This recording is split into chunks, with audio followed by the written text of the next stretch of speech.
Breaking Hobby News.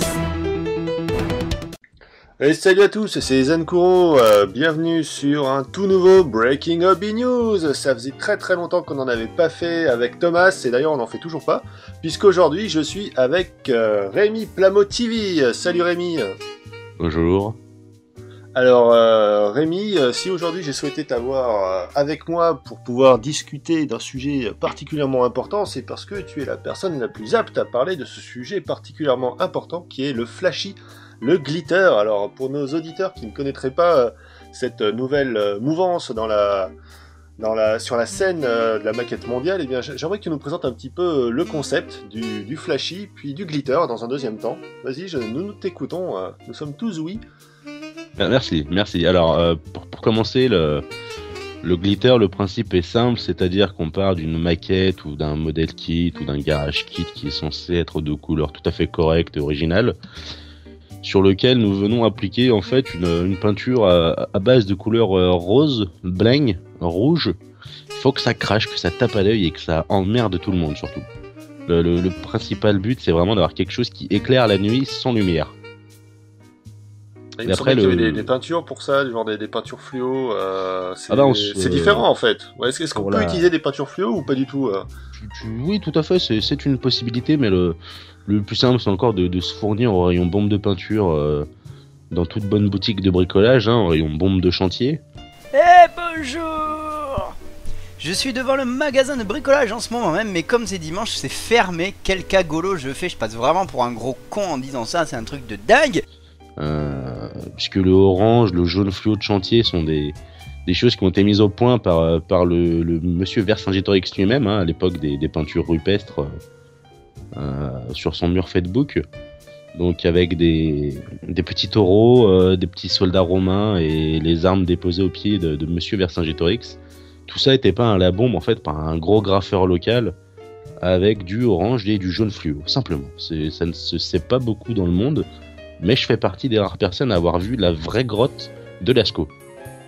Oui, parce que c'est vrai que beaucoup de gens pensent qu'à l'époque, les gens peignaient à l'aérographe. Mais non, l'aérographe n'existait pas encore, ils utilisaient des bombes. Que nenni, puisque de toute façon, à l'époque, pour avoir un compresseur, en soi, le compresseur, ils le trouvaient, c'était l'électricité qui leur manquait principalement pour alimenter tout ça. Donc du coup, oui, l'aérographe, c'était juste impensable. Vraiment, il faut arrêter avec ce débat stérile et puéril. C'est vrai qu'on a pu lire d'ailleurs dans la guerre des Gaules que certains s'étaient essayés à utiliser l'aérographe en soufflant dedans directement, mais apparemment ça marchait pas très bien. Ce qui expliquerait effectivement le développement de la bombe de peinture sous pression qui finalement était beaucoup plus facile à réaliser. Oui, on avait 3 poils de mammouth, un cure-dent et puis ça marchait. Ah bah complètement oui. Mais ça c'est la technique de l'aérographe soufflé en fait, ça a été mis au point par une armée à l'est de l'Europe avec des petits moyens. À l'époque, ils s'en servaient surtout pour repeindre en fait des carrosses, des choses comme ça, en bleu, en vert, en camouflage optique. Puisque le camouflage optique en fait a été mis au point, lui, je l'ai noté dans un coin, je l'ai perdu, voilà, par Vassili Kandinsky, pardon.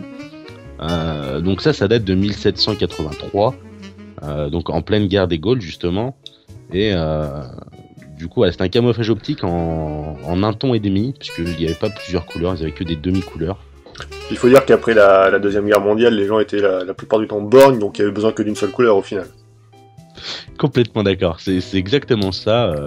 D'ailleurs, je ne sais pas si vous vous rappelez de monsieur Jean-Jacques Binder, qui était carrossier du roi Charles X. Lui a fait d'énormes progrès techniques. Tiens donc. Il a développé en fait ce qu'on appelle le brossage à sec fluo. Qu'on appelle aussi, si je ne me trompe pas, mais dans sa version un petit peu antérieure à 1826, le brossage à sec des montagnes. Exactement.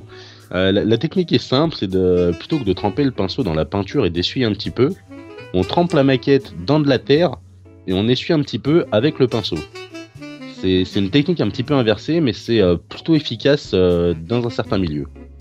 Oui, d'ailleurs, la légende voudrait que ce soit un enfant qui, en se cassant la gueule du haut de la montagne, se soit retrouvé tout en bas, recouvert de terre et vert à cause de l'herbe qui avait frotté, et ainsi il a découvert le brossage à sec en se brossant lui-même contre la montagne. Ah putain, c'est exactement ça.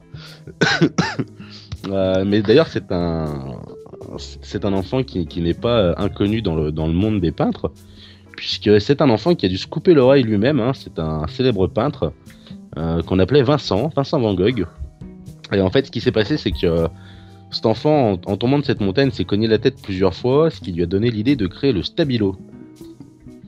Donc il avait son stabilo et son écarteur au lobe d'oreille. Mais du coup, à l'époque, on était juste post-seconde guerre mondiale. Donc, pauvre enfant, beaucoup trop en avance sur son temps, a subi des colibris et des chamaillades. Et du coup, il a fini par céder un petit peu à la pression atmosphérique de tout le monde. Et il s'est du coup coupé l'oreille tout seul comme un grand avec ses ciseaux en plastique. Oui, il faut dire qu'à l'époque, le flashy était assez mal vu et devait subir une censure assez forte. Hein. D'ailleurs, on se rappelle de ses œuvres perdues, hein, de Léonard de Vinci, hein, et sa célèbre Mona Fluolisa. Oui. Je pense d'ailleurs que tu as fait ta thèse de peinture, hein, sur le sujet, donc tu pourrais là aussi nous en raconter des belles et des moins mûres. C'est une thèse qui m'a pris à peu près 17 ans à finaliser. J'ai malheureusement été refusé à la fin pour le diplôme. J'ai pas tout à fait compris pourquoi, mais je crois que l'inspecteur, l'examinateur qui était censé m'examiner en fait est décédé de vieillesse entre temps. Mais ouais, j'ai passé une thèse, donc j'ai fait ça en 14 volumes, en décrivant exactement vraiment chaque couleur, chaque pigmentation utilisée par Léonard de Vinci sur sa peinture. Et également chaque pinceau, puisqu'en fait il y avait des pinceaux en poil de martre, en poil de loutre et en poil de cul. Oui. Et si je me souviens bien, à la page 9899 de ta thèse, hein, c'est là que tu fais bien le parallélisme entre la Mona Lisa que tout le monde connaît, celle qui est exposée au Louvre, cette peinture magnifique, mais finalement au ton un petit peu terne. Ah, c'est un peu triste. Et la Mona Fluolisa qui est un petit peu son jumeau maléfique. En tout cas, c'est la version deuxième joueur de Mona Lisa, celle qui est full color. Exactement. Et d'ailleurs, je ne sais pas pour quelle raison, mais la Mona Fluolisa reste enfermée dans les bas-fonds du musée du Louvre. Elle est posée en plus comme ça, là, à côté de la poubelle des mecs qui font l'entretien le soir. Donc c'est un petit peu triste pour elle, la pauvre, elle mérite pas ça, mais n'étant pas encore directeur du musée du Louvre, mais c'est en bonne voie, je pense que je pourrais remédier à ça et éventuellement faire sauter la première Mona Lisa qui a été faite et qui est un fiasco total en fait, puisque même Léonard de Vinci le disait dans son dernier tweet, je ne suis pas content, avec un K à content. Oui, parce qu'il avait dû céder à la pression totalitaire de Staline qui refusait de voir des couleurs ainsi brandies en haut de la Tour Eiffel. Ah bah non, mais c'était une association en fait entre Staline et JFK qui ont vraiment... c'est simple, hein, la crise de Cuba elle est partie de tout ça, hein, simplement.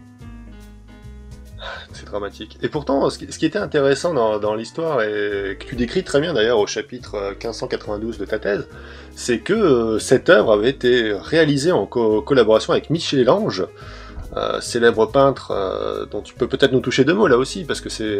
honnêtement, je bois tes paroles, je trouve ça formidable. J'aime t'écouter, Michel-Ange, on en apprend tant. Quand tu me parles de Michel-Ange, moi j'ai deux grands noms qui me viennent en tête. On a donc Michel-Ange et le fameux plafond de sa chapelle Sistine, qui a fait ça en fait. Sistine. Voilà, avec il a fait ça aux couleurs un petit peu flashy, mais ça reste un petit peu monochrome. Ce qui est que c'est les couleurs de la principauté de Thomas. Le vert fluo quand même. C'est monochrome, mais c'est flashy. Ça reste flashy, voilà, mais ça reste en une seule couleur. Alors, c'est bien élaboré sur différents tons de vert fluo. Mais ça reste monochrome, donc ça agresse un petit peu la rétine quand on n'est pas habitué. Ou alors il faudrait porter les lunettes de l'éclipse solaire. C'était d'ailleurs assez avant-gardiste, et on sent vraiment fortement inspiré Klein et sa fameuse série des bleus Klein. Ah bah tout à fait, il y en avait deux d'ailleurs, c'était le 2 Klein. Ça a été assez célèbre aussi, mais seulement jusqu'en 1947, puisqu'après en fait à partir de 1948 il y a un deuxième Michel-Ange qui a commencé à se faire un nom, et en fait lui est peintre en carrosserie. Voilà, c'est une petite chaîne non, c'est même une grosse chaîne maintenant, puisqu'ils ont 4 carrosseries à travers le Rhône-Alpes, et du coup ils refont à peu près 18 voitures par an, ce qui n'est pas rien. Donc ça va du gris métallisé au rouge Lucifer en passant par le blanc Société, tu vois. Et du coup, les mecs, tu vois, ils s'en sortent, et eux ils sont fiers de leur travail, tu vois. C'est vraiment intéressant ce que tu nous expliques et c'est vrai Ouais, que ça permet vraiment d'apporter du corps, un historique, comprendre qu'effectivement le flashy tel qu'on le connaît aujourd'hui prend ses racines vraiment très très loin dans l'histoire de l'art, à la fois française mais aussi de toute l'Europe, de toute l'ancienne Europe. Tout ça pour arriver finalement au glitter, le glitter qui est cette évolution du flashy, puisqu'aux couleurs qui agressent l'œil, on vient rajouter ce petit élément de délicatesse qui est la paillette. Ah, ça a été un énorme pas en avant, je pense qu'on... C'est une révolution technologique, on peut le dire. Être encore inventeur de la chose, j'espère être cité un petit peu dans les livres d'histoire par rapport à ce pas en avant qui est vraiment incroyable. On est passé d'un kit par exemple qui avait été peint avec du violet, du rose, un blanc légèrement rosé pour essayer de calmer un peu le ton pour éviter de cramer les rétines des enfants de moins de 7 ans. On est venu appliquer on a eu beaucoup de problèmes avec le gouvernement de ce côté-là. Rappelez-vous l'affaire Pokémon des épileptiques, et finalement on a été le deuxième épisode de cette série formidable. Ah bah alors il y a eu cet épisode là et puis après moi-même personnellement j'ai été beaucoup brimé par mes camarades maquettistes. On m'a acheté des grappes, on m'a acheté des cutters, on m'a acheté des pots de peinture vides. Vraiment j'ai été mis à l'écart pendant quelques années. Les gens ne comprennent pas la différence. Ah, puis ça leur fait peur. Ils ont peur de la différence, tout à fait. Tout à fait. C'est un petit peu du racisme envers. Oui, c'est un mot que je parle de couleur, donc on est en plein dedans en fait. C'est un mot que je n'aime pas employer puisque moi-même étant un ancien homme de couleur noire, n'ayons pas peur des mots, dans les années 60 aux États-Unis, j'ai déjà subi. Et quand ça a recommencé ici en Europe, j'ai vraiment eu une angoisse qui m'est remontée, quoi, vraiment. Donc du coup, pour revenir au cœur du sujet, puisque là on s'égare un peu, c'est un petit peu dommage, l'ajout de la paillette sur la maquette, c'est un bond incroyable. En plus, à un coût dérisoire, pour à peine maximum 15 € la bombe de vernis pailleté, on a révolutionné le genre, c'est incroyable. C'est vrai que les fabricants de peinture pailletée sont rentrés par la petite porte. Ils avaient comme objectif dès le départ de faire une révolution dans le monde de la peinture sur maquette, comme a pu le faire l'école espagnole avec ses dégradés agressifs. Ils sont donc rentrés par la petite porte qui est celle de la boutique de bricolage. On s'est dit tiens, on va mettre des paillettes sur des meubles et ça va attirer l'œil de Rémi Plamont Corner. Les peintures pailletées ont été développées par des sous-traitants des sociétés qui fabriquaient des bombes de chantier à la base. Donc du coup ils se sont dit que l'entrée sur le marché était déjà à moitié faite. Donc ils ont fait le forcing en fait sur le lobby du bricolage pour avoir leur place légitime dans les rayons bombes de peinture des magasins de bricolage qu'on connaît, tels que Leroy Marché ou Casto Brico. N'oublions pas Brico Woman. Brico Woman, toujours, oui. Ça c'est une branche assez intéressante puisqu'il y a très peu d'hommes dans les rayons, donc du coup les conseils sont pas toujours extrêmement avisés, mais parfois on peut tomber sur une bonne surprise. Ah, on me dit dans l'oreillette que les femmes tapent à ma porte et veulent me casser la gueule. Non, je crois que c'est Thomas qui arrive. Ah, très bien. Intervention de Thomas, peut-être qu'il a quelque chose à dire sur le bricolage. Et j'aimerais rajouter que j'adore les macaronis au fromage. Ah bah non, il n'avait rien à dire, finalement c'était pas intéressant. Bah en fait, il était en train de me parler, mais j'allais dire bonne remarque, et puis finalement, non, j'ai changé d'avis. Tout ça pour dire que donc nous avons cette petite révolution qui est en marche dans le monde de la maquette. Donc le flashy a commencé à prendre pied, on en voit de plus en plus. D'ailleurs, Macross Delta en fait la part belle avec la Valkyrie de... Ah, comment ça s'appelle ? De Mirage, bien sûr. C'était pas un mirage, c'est une réalité. C'est ma Valkyrie préférée, forcément, elle est violette. Et il est fort à parier que la paillette fera son introduction dans Macross dès la prochaine saison. Oh, oui, je pense. J'ai rendez-vous avec Monsieur Kawamori sous peu. Monsieur Kawamori qui est le principal directeur de la gestion des couleurs. Donc, il a lu ma thèse apparemment sur la Mona Fluolisa. Il paraît que ça a eu beaucoup d'intérêt de la part des Japonais, effectivement, oui. Ce document de 95 000 pages. Puisque en fait en Europe par rapport au glitter et au flashy on nous compare très souvent à des maquettes féminines, alors que c'est pas parce que c'est rose que c'est pour les filles. Mais bien sûr que non, pourquoi? Bah voilà, j'ai d'ailleurs lancé un projet en collaboration avec toi-même, Zenkuro Be Forever, pour la Japan Expo 2017. Mais pour l'instant, n'étant pas plus avancé que ça dans la réalisation, on va laisser planer un petit peu le mystère. Laissons mystérieux, d'autant que nous attendons confirmation de la Banque Manouche pour le projet, puisque un projet d'envergure, nous avons besoin d'un...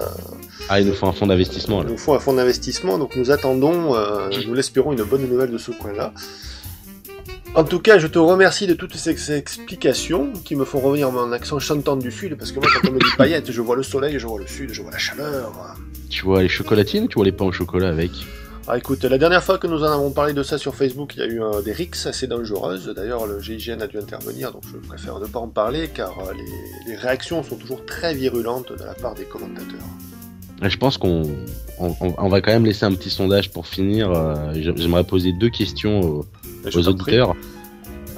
Première question, est-ce que vous préférez le glitter old school, c'est-à-dire avec des couleurs flashy mais ternes, ou le glitter new school, c'est-à-dire avec des couleurs flashy mais ternes mais pailletées, donc du coup un peu moins flashy? Mais pailleté. Mais pailletées.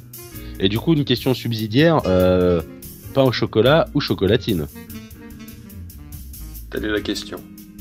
Tout à fait. Bon, eh bien Rémi, je te remercie pour cette intervention. Je crois qu'on a une dernière intervention de Thomas. Que nous dit-il, ce freluquet? Et je dis poche à la place de sac en plastique et je vous emmerde. Allez tous vous faire foutre. Bisous, bisous. C'était très intéressant. Merci à toi, Thomas. Eh bien, nous te retrouverons dans un prochain BHN TV moins culturel, je pense, te connaissant, mais ce sera toujours avec un très grand plaisir, connaissant ta fibre commerciale. Et bien voilà, c'en est terminé, chers auditeurs. J'espère que ça vous a plu. Si ça vous a pas plu, bah tant pis, parce que c'est en ligne de toute façon et ça changera rien. Et on vous dit à très bientôt. Merci pour l'invitation et à très bientôt. À très bientôt, merci à toi Rémi. Ciao, ciao. Salut. Breaking Avenues.